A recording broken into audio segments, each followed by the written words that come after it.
Hey there, Brian Hutchison, Global Career Guide, episode 66, and we're back with Student Classroom Conversations. I am here with Tamika Harris from New Jersey City University. Ooh, I like the sound of that. We're here at NJCU in the career class, and Tamika has the most difficult question the class could come up with tonight. Okay, my question for tonight was, I have a friend who graduated from the counseling program and she has her master's.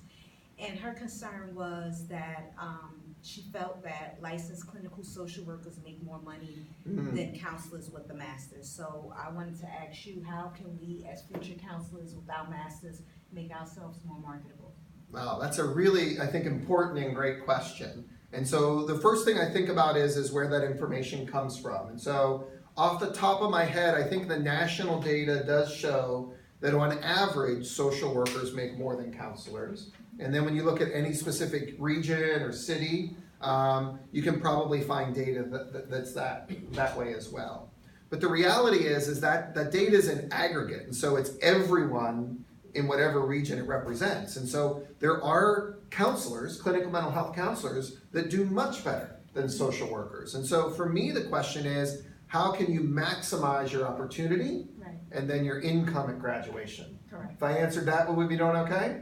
Okay. Are they going to boo, you think? Or I hope not. I hope not too. I hope not too. If they're booing, it's probably at me. So here's what I think about. I think today's world of work in general, and this applies to counseling, is specialization. Right. I really think we need to ramp our minds up and think about getting as many special characteristics about ourselves in our field as we can, and we need to start as early as possible.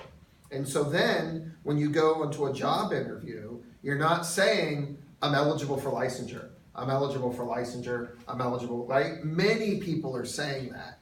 You have a practice sort of rap that you say that is like, hey, not only am I eligible for licensure, but I bring these special skills and these special experiences.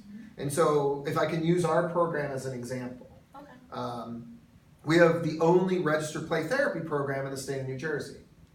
So if you're interested in working with children, particularly around issues of like trauma, transition, anything, anxiety, any sort of significant mental health diagnoses, SAMHSA has said that play therapy is the gold standard evidence-based treatment for working with children between the ages of 3 to 12 with mental health concerns. So if that's your interest, you can graduate from our program eligible for your RPT as well, as an example, right? And so you might be saying, I don't want to work with children. That's fine, right? We also have a program in integrated healthcare, which is the most cutting edge model that really is looking at integrating community healthcare with counseling, which is more like what counseling used to be. It used to be community counseling, not clinical mental health counseling. And so it's almost like that idea of wraparound services all in one spot. Again, that's amazing experience and an amazing credential that you can lead a program with. And then, of course, the other one that we have is the SAC, or the Substance Abuse Coordinator program, right? And so that prepares you to do substance abuse work in school systems. But there are other things that you can go out and do, other trainings that you get, and so you should be pointing towards those now, but then also thinking about them actively in the future.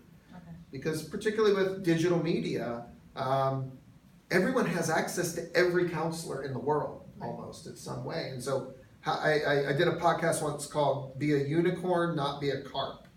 A carp is like 1,000 fish, they all look the same, and they're all going, feed me, feed me, feed me. Like, you want to tell the world how you are unique and special in your training and your experience.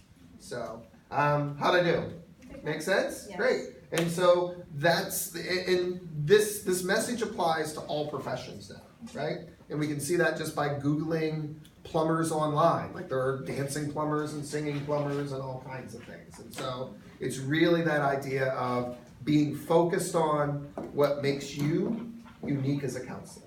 So that's our episode 65, did I say, or 66? I think I lost count. Let's keep the conversation going. Signing off. Bye-bye.